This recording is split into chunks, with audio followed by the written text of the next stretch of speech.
Ok les enfants, qui a envie d'une quête secondaire forcée, d'une prophétie, je veux dire, d'une prophétie. Elle était bien celle-là, hein, en bonus. Ça va beaucoup se centrer sur Calum et Rayla qui atteindront enfin la tour de l'étoile. Et franchement, une fois de plus, j'ai du mal à comprendre des trucs. Je vous jure, ça doit être ma faute. J'ai dû zapper des détails. J'ai l'impression que c'est quand même mal présenté. Vraiment. Mais apparemment, donc, ce qu'il cherchait depuis le début, c'était bien la lame de Nova, donc ce qui pouvait tuer Aravos. Il n'y avait rien de plus, ok. Il me semblait qu'il avait trouvé quelque chose qui différait de ça et que c'était pas la lame de Nova qu'il voulait chercher, c'est un moyen de l'enfermer pour de bon, mais apparemment non, c'est la lame de Nova, ok. Mes excuses pour ça, déjà. Et apparemment, ce bateau par lequel ils sont passés, c'est juste une escale comme ça. Là aussi, c'était pas super clair la façon dont c'était présenté pour moi dans l'épisode précédent, mais c'est pas impossible que ça vienne de moi. Hein, voilà, c'est tout simple, c'est pas impossible. Hein. Vraiment, j'avoue que je suis peut-être pas pleinement 100% concentré lorsque je regarde cette série dernièrement. C'est peut-être un peu ça le problème, allez savoir. En tout cas, je vais essayer de pas trop tenir rigueur la série pour ça, parce que c'est peut-être juste moi. Hein, c'est pas impossible cette partie-là.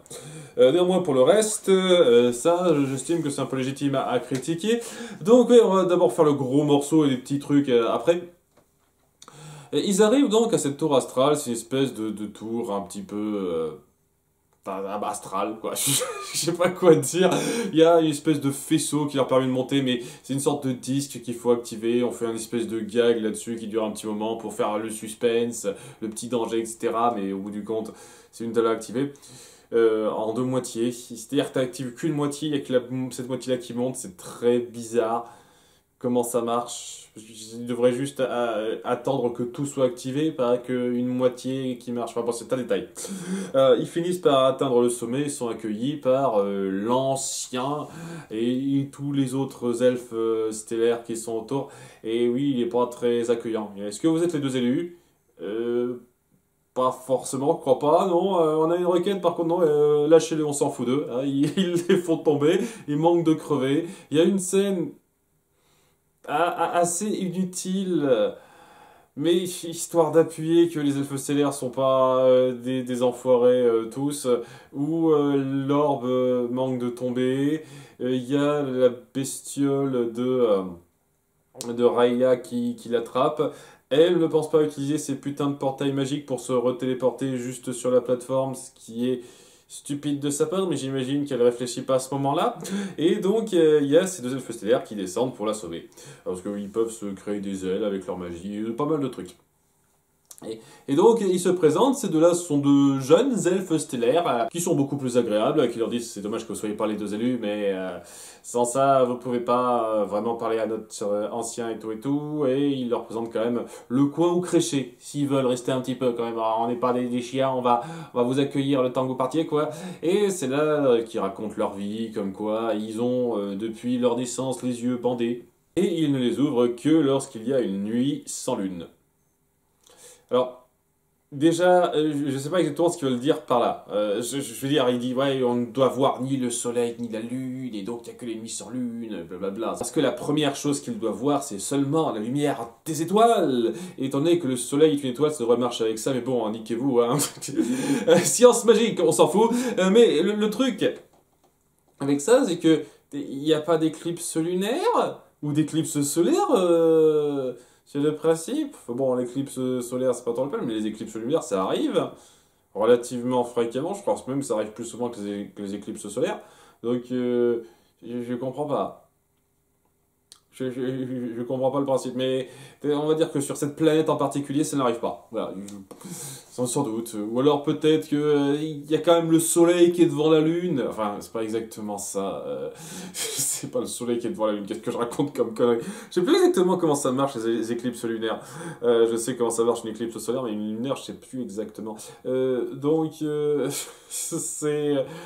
voilà, ça arrive que la lune soit pas visible. En vrai, et assez souvent. Donc, voilà, c'est une planète différente. Voilà, mes excuses à nouveau, hein, ça fait partie de la science, de votre monde, etc.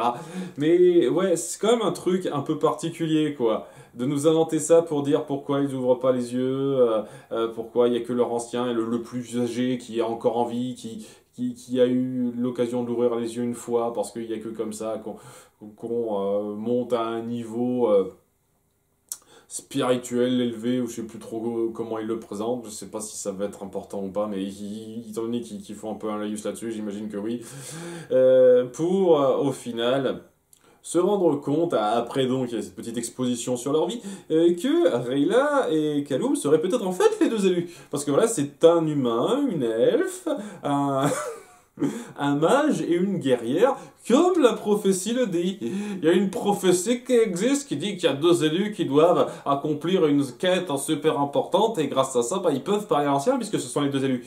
Après, donc ils jouent le jeu, ils disent peut-être que c'est pas ça, mais bon, on suit, hein, parce que peut-être que ça pourra nous aider, et on va demander à l'ancien s'il peut nous aider pour la lame Nova. Et ils poseront pas une seule seconde la question pour ce qui permettrait de sauver les parents de Rayla. C'est même pas un truc qui leur vient rapidement en tête, ok, on pensera demander ça après ou quoi que ce soit, c'est juste, ce n'est pas du tout mis sur le tableau. Alors que il pose la question, il y a donc l'ancien qui leur dit, eh ben, je l'ai déjà donné à une humaine il y a longtemps, et au bout du compte, ça n'a pas amené à grand chose. C'est plus ou moins ça. Donc l'humaine, j'imagine que c'est la fameuse humaine dont on parle à quelques reprises, qui a aidé à déjouer Aravos avant. Mais le problème, c'est que cette lame ne marchera pas. Parce que le principe d'un elfe stellaire, en tout cas à Ravos, quoi, c'est lorsqu'il est mort. Excusez-moi, alors là, c'était un gros. Un gros passage d'exposition, d'explication du lore. Et j'avoue que si j'ai pas les détails en tête, je m'excuse d'avance, hein. Mais franchement, quand je vois comment ils gèrent leur lore depuis le début, je peux me permettre d'avoir des doutes un peu raisonnables sur la simplicité de certains trucs. Le fait est que lorsqu'un elfe stellaire meurt, en tout cas dans le cas de Haravos, il est ramené aux cieux, il peut revenir. Il a une sorte d'immortalité comme ça, quoi. Il finit dans les astres, et à partir de là, il peut revenir sur Terre. Et donc, il est intuable, hein, en gros. Et même la lame Nova ne peut pas faire ça, quoi. Il peut le tuer à un petit moment, mais il reviendra. Et c'est pour ça que la voie qui avait été choisie il y a 1000 ans de ça, je sais plus exactement, c'était de l'enfermer, comme ça l'empêchera de faire du mal indéfiniment. Et de fait, ouais, faire tomber cette orbe dans les fonds marins glacés, c'est la meilleure chose à faire. Je suis désolé, hein, j'estime que le plus simple et le plus efficace, mais bon, hein, va falloir trouver un moyen de contrer ça autrement, puisqu'il faut quand même qu'il refasse surface, c'est évident. Mais bon, maintenant qu'ils sont mis devant le fait établi que c'est impossible d'en finir vraiment pour de bon avec Aravos, eh ben on les met directement en face de leur quête des deux élus. Ah bah là, vous êtes pas venus pour rien, hein. Ah, vous avez un truc à faire pour nous, c'est bien, hein. Et le truc à faire, c'est que il y a un endroit où le ciel gronde et ne se calme pas. Il y a une sorte de titan de glace ou un truc comme ça qui est là, dont ils doivent s'occuper. Alors j'aime bien la façon dont c'est présenté. Ils disent qu'ils doivent le faire fondre, un truc comme ça. C'est pas impossible que ce soit juste une façon détournée de dire ils doivent juste l'attendrir, de façon à ce qu'il ne soit plus en colère ou un truc comme ça, et qu'il n'y ait plus de nuages sombres au-dessus de lui, quoi. Mais c'est vraiment la quête secondaire obligatoire qu'on nous force, quoi. Je veux dire, c'est quoi l'intérêt par rapport au Schmilblick, ça? Peut-être qu'il y en aura un, mais sur le coup, je trouve que, comme par hasard, ok, ça. Très bien, bah c'est un truc à faire, on est bien, on est bien. Et ça se termine là, donc ça allait. C'était un peu dans ta gueule dans la façon de présenter pas mal de points, mais ça passait correctement, on va dire ça. Alors donc, les deux petites intrigues secondaires, déjà autour de Claudia et Terry, qui va devenir le psy du moment, hein, vraiment un Terry psy, où Claudia est pas sûre de ce qu'elle veut faire. Je dirais quand même, à Ramos, ça m'a permis de ressusciter mon père, ça serait quand même bien de le ressusciter, mais en même temps, est-ce que j'ai vraiment envie? Est-ce que ce serait bien plutôt de partir vers quelque chose de plus calme, de faire un peu comme mon père, et Thierry lui dit, hey, je suis pas là pour parler pour toi, je veux dire, quoi que tu décides, je suis avec toi, hein, si tu veux foutre le monde dans la merde, ou si tu veux vivre de pépère, je suis avec toi, hein, parce que je suis complètement ton chien-chien, dans un certain sens. À nouveau, quand il parle pas, ça passe bien hein, dans l'épisode précédent, mais quand il commence à parler, c'est beaucoup moins joli à suivre. Hein. Et donc, il dit, ok, je pense que je vais voir mon père, et quand je le verrai au château, et je me ferai une idée claire.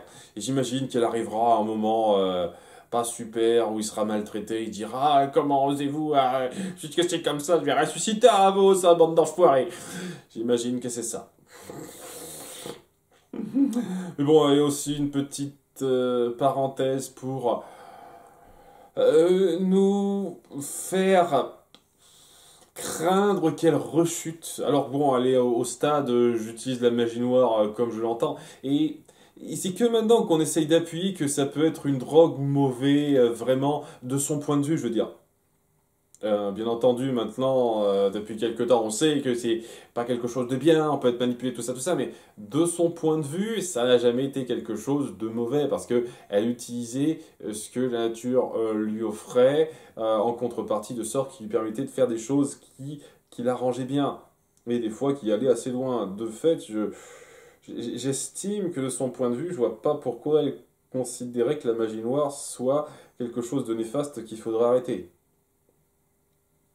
C'est pas quelque chose dont Viren lui a parlé. Et c'est vraiment un truc qui me gêne aussi, maintenant que j'y pense, dans cette première scène de l'épisode 1, que je revois un peu à la baisse maintenant, c'est le fait que Viren la lâche totalement, sans plus de discussion que ça, en mode je me rends et démerde-toi sans moi, quoi. Alors qu'il aurait pu y avoir une vraie discussion, quelque chose de poussé, quelque chose qui dure un certain temps, qui se terminerait peut-être sur une mésentente ou quelque chose comme ça, mais quelque chose, là c'est juste 2 minutes, et après je me barre. C'est peut-être le truc qui est vraiment gênant en fait là-dessus. Viren la laisse totalement dépourvue sans lui, après trop peu de temps. Et il aurait fallu plus de temps, justement. Peut-être de disputes, de retrouvailles entre ces deux-là, alors qu'elle lui a sauvé la vie pour de bon, ce genre de choses. Là, c'est un peu manquant, ça, cette partie-là. Mais bon, voilà, donc on nous fait un petit peu ce passage-là avec l'espèce d'animal choupi là, qu'elle rencontre. Ah, t'es mignon, toi, t'es mignon, toi. J'ai peut-être envie d'utiliser tes parties du corps pour des ingrédients, mais t'es trop mignon. Oh, non, non, non, non. Puis il y a la mère qui arrive, c'est une espèce de gros mastodonte un peu dangereux. Elle dit, ah, me force pas à utiliser ma magie noire, ouh, en self-défense. Si c'est vraiment le truc qui la pousserait à virer totalement en mode ah ouais je suis accro à la magie noire je ne peux pas me stopper ça aurait été un peu forcé et naze mais non il y a Terry qui la sauve avec ses pouvoirs et je sais pas on essaye de faire un suspense sur le fait qu'elle pourrait peut-être se ranger au bout du compte. J'y crois moyen hein. J'ai le sentiment que ça va partir au bout d'un moment sur le fait que elle va finir par rechuter quoi. Et que Terry va juste être une excuse pour ralentir le processus, on va dire. Faire durer. C'est un peu cette impression-là, hein. Enfin bon, on verra bien. Bon, ça allait, cette partie-là, rien d'extraordinaire, mais ça passait correctement. Et puis, dernière partie, nous avons Karim qui apporte la graine de soleil à Sol Regel en disant c'est bon, en guérissant votre vue, nous pourrons gouverner Xadia et arranger les choses. Et c'est là qu'on nous fait un micro-suspense avec Sol Regem qui dit non. Et puis on marque un temps, on fait une scène ou deux entre ce moment-là et la suite, parce que là c'est la même scène quoi, et il dit pourquoi non je pense que simplement en voyant les choses comme ça, j'arrangerai les choses, non, c'est pas de ça dont j'ai besoin de mes ailes, alors tu soignes mes ailes s'il te plaît.